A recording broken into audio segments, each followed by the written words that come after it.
You've been told to just manage your symptoms. But what if your problem is hiding below the surface? Welcome to Root Cause Wellness. Have you ever had a drink to kinda unwind after a crazy day, only to wake up feeling foggy, tired, and just off? Well, if that sounds familiar, you're gonna wanna stick around. We are about to pull back the curtain on the hidden biological price you pay for that relaxing drink. Let's dive in.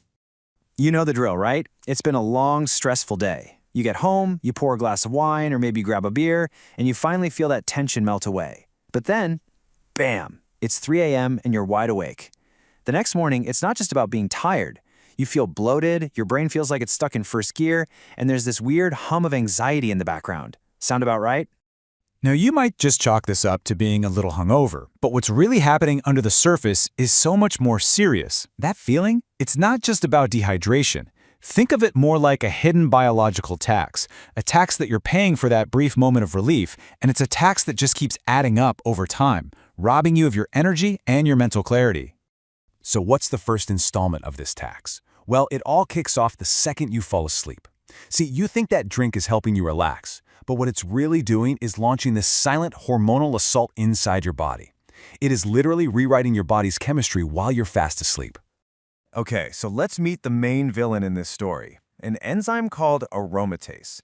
The best way to think of this thing is as a rogue agent in your body. It's a saboteur that gets activated by alcohol, and it has one single mission: to find your testosterone, steal it, and convert it directly into estrogen.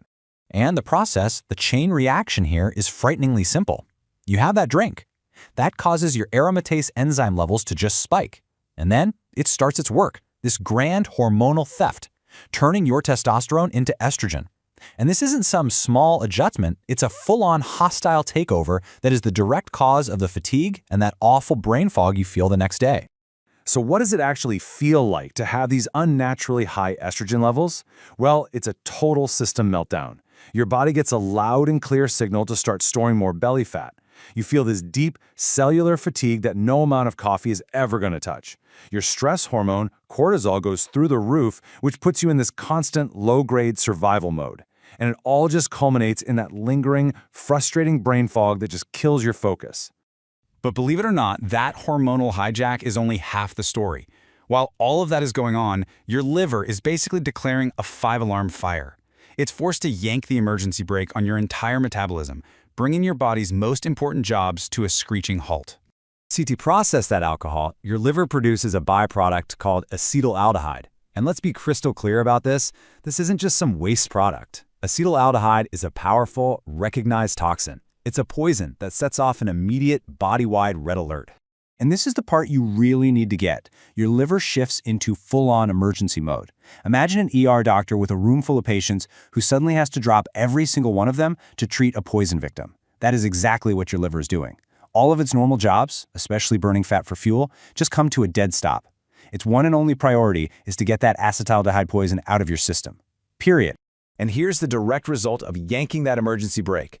Since your liver has completely stopped burning fat, all that energy has to go somewhere, right? Well, it gets stored as visceral fat. That's the dangerous, really stubborn fat that wraps around your organs and gives you that pot belly that is so hard to get rid of. So, just to recap, your hormones are a mess and your metabolism is completely on hold. But the final betrayal? That happens during the one time your body is supposed to be repairing itself, when you're asleep. We all have what's called a sleep architecture. Think of it as the blueprint for your nightly sleep, the structural pattern that moves you through different stages to repair your body and, crucially, your brain. Alcohol doesn't just mess with this pattern, it takes a wrecking ball to it. It absolutely demolishes it. And this is what that demolition actually looks like. You can see, healthy sleep is packed with restorative deep sleep. That's when the magic happens, when your brain really cleans house and repairs itself. But after even 1 or 2 drinks, that critical stage is almost completely gone. It's like you hired a construction crew to rebuild your brain, but they packed up and left before they even laid the foundation. And that is why you wake up at 3 a.m. with your eyes wide open. It's not random. It's your brain being violently kicked out of its boxed repair cycle. It's left in this half-finished, totally unrecovered state, which is what directly cranks up the anxiety and the thick mental fog you feel all the next day. Okay, I know that was a whole lot of bad news, but here's the good part. Once you understand how the damage is done, you can start to fight back. So let's pivot. This isn't about telling you to never drink again, it's about smart harm reduction. This is your toolkit for taking back your mornings. First things first, if you're going to drink, you need to be smarter about what you're drinking. Try to stick with clear liquors. Think vodka, gin, tequila. And why is that? Well, they generally cause a lower spike in that stress hormone, cortisol. On the other hand, beer and those sugary cocktails, they tend to have a much bigger, more negative hormonal impact. Rule number 2. Frequency is a huge deal. It might even be more important than quantity. To keep your liver from constantly being in that state of emergency and to stop that dangerous visceral fat from building up day after day, the science-backed rule of thumb is to limit drinking to no more than 3 times per week. And finally, here's your defense plan against that hormonal hijack.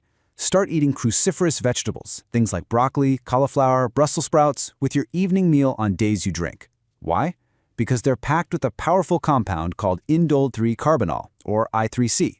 This amazing molecule actually helps your body process and clear out all that excess estrogen that alcohol creates, helping to restore balance before you even go to bed. So now you've seen the whole ugly picture, the hormonal sabotage, the metabolic emergency, the trash sleep.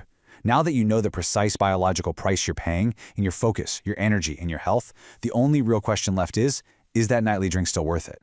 That's something only you can answer. Remember, true health is about getting to the underlying root cause, not just managing your symptoms with a label and a pill.